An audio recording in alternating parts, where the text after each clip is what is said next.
Imaginemos que tengo un archivo de tipo de texto plano. ¿Qué es esto? Significa que dentro de este archivo solo va a haber texto como tal, o sea, no va a haber esos arreglos que puedes hacer en Word, por ejemplo, de negrita, cursiva, subrayado, tachado, todo eso no, ¿ok? Solo es texto. Entonces, imaginemos eso.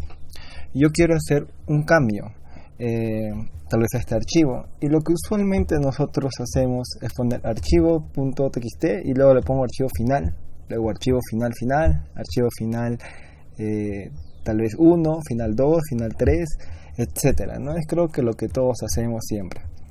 Pero justamente a estos cambios nosotros tal vez queremos saber qué es lo que hemos cambiado. Y usualmente lo que pasa es que estos cambios son pequeños. Por ejemplo, acá hay un ejemplo muy claro. Mi nombre es Guillermo Medina y doy cursos de ingeniería en la plataforma Volta para la ruta de Data Science. ¿Okay? Cambió a ver el tema de la plataforma, ¿no? Acá se llama Peruing de la derecha y luego el Data Science es Front-End Developer. ¿Okay? Entonces, esos son cambios pequeños que se hacen. ¿Y qué pasaría si yo tengo una herramienta la cual me permite ver estos pequeños cambios? Ok. Acá es lo que entra a tallar el control de versiones. ¿Qué es el control de versiones? Okay, el control de versiones nos indica los cambios que hemos estado haciendo en un archivo y luego tal vez yo lo estaba modificando. ¿Okay? Veamos, por ejemplo, acá ya hay un cambio más, es del apellido, ¿no? Medina, y acá está Espinosa, Volta, acá es Peruing, y acá el Data Science está acá en el otro lado como Front-End Developer. ¿Ok? ¿Qué hace Git? Git me indica esos cambios, ¿no? Me dice, Medina lo has cambiado por Espinosa, Volta por Peruing y Data Science por Front-End Developer. ¿Ok? Entonces, es justo esto el control de versiones. Nosotros podemos registrar quién ha cambiado, en qué momento ha cambiado, porque los proyectos, obviamente en Git se trabaja con muchas personas y cada uno tiene un usuario, ¿no? Entonces podemos saber quién ha hecho ese cambio, a qué hora, qué cosa ha cambiado. ¿Ok? Y esto es muy útil tal vez para hacer códigos muy grandes. Y también se puede volver, ¿no? O sea, si yo he hecho un cambio, puedo volver a que ya no esté ese cambio.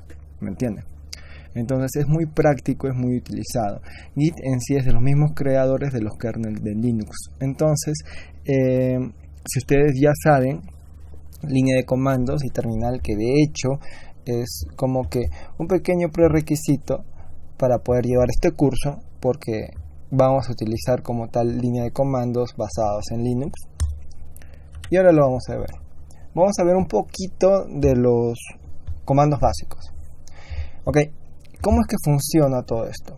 Yo tengo mi archivo .txt y claro, yo lo puedo hacer en mi computadora, ¿no? Guardo ese archivo y luego guardo el cambiado y lo tengo en mi disco duro. Pero, ¿qué pasa si son, como les digo, muchos cambios? Tal vez son palabras como tal y yo quiero saber qué cambios exactos son. No voy a estar comparando siempre. Es por eso que se hace uso de Git. Entonces, vamos a ver cómo es que se empieza. Yo pongo vamos a instalar Git también en la siguiente clase, les voy a enseñar cómo, pero es literal una interfaz de línea de comandos, o sea, solo para poner código. El comando inicial es git init. ¿Qué significa esto? Dentro de la carpeta en la que yo esté, se va a crear un repositorio. ¿Ok? Un repositorio en el cual yo voy a enviar los archivos que yo esté utilizando o los del proyecto y los cuales vaya a estar haciendo cambios. Ok, y con eso inicializo git init. Ok, listo. Ya tengo literal dentro de la carpeta se crea el repositorio y ahora me falta añadir, ¿no? Yo voy a añadir en este caso, por ejemplo, git add archivo.txt. ¿Qué es esto? Prácticamente estoy diciéndole que hay un archivo .txt y que lo voy a añadir. ¿Okay? Pero todavía no lo he enviado al repositorio. ¿Okay?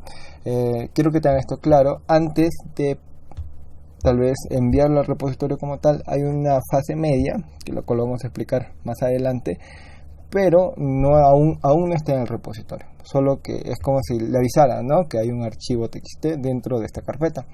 El commit, ahí sí yo estoy enviando ya el archivo a mi repositorio. Entonces, por ejemplo, voy a poner git commit-m versión 1, que es ese -m. lo único que hace este comando es darle un mensaje al archivo, ¿no? O sea, estoy enviando el archivo y estoy enviándolo con un mensaje. Prácticamente me dice, envío el archivo y como mensaje, esta es la versión 1. ¿Ok? Ahora, vamos a pasar a ver cuando yo hago los cambios. ¿Listo? Esos son los comandos básicos iniciales para poder ya empezar. Prácticamente cuando yo termino de digitar estos dos comandos, ya voy a tener mi archivo en mi repositorio. Ya, entonces ahí empiezo a cambiar, ¿no? Voy a hacer los cambios, otras personas van a hacer cambios. Y bueno, ya habíamos visto las 3 líneas de código principales. Ahora vamos a verlas desde abajo. Puedo hacer git add.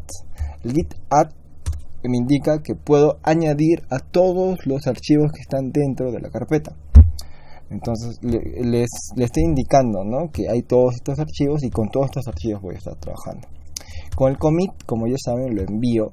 Entonces, en este caso ya he hecho los cambios, ¿no? Acá hay Jer Medina, acá, bueno, Jer Medina, pero acá está, ¿no?, Perú Inc. y el Front-End Developer. Acá es Data Science.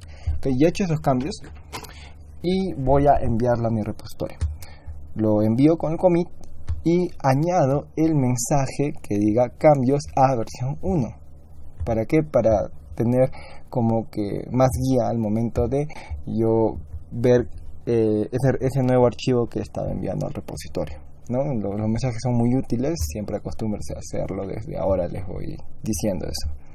El git status lo único que hace es mostrarme el estado del repositorio como tal o del archivo, ¿no? Si es que yo tal vez he hecho un cambio y no he enviado ese archivo con un cambio, me va a decir que, bueno, acá no has hecho un cambio pero no lo has enviado. Ok, entonces yo tengo que enviar sí o sí ese archivo con ese cambio a mi repositorio. Es una manera de verificar. El git show lo único que hace es mostrarme quién ha cambiado, cuándo ha cambiado y qué ha cambiado en mi archivo y en el otro archivo, ¿no? En este caso con cambios. Y por último, el git push. El git push lo único que hace es enviar tal vez el repositorio a un servidor externo, a una base de datos externa.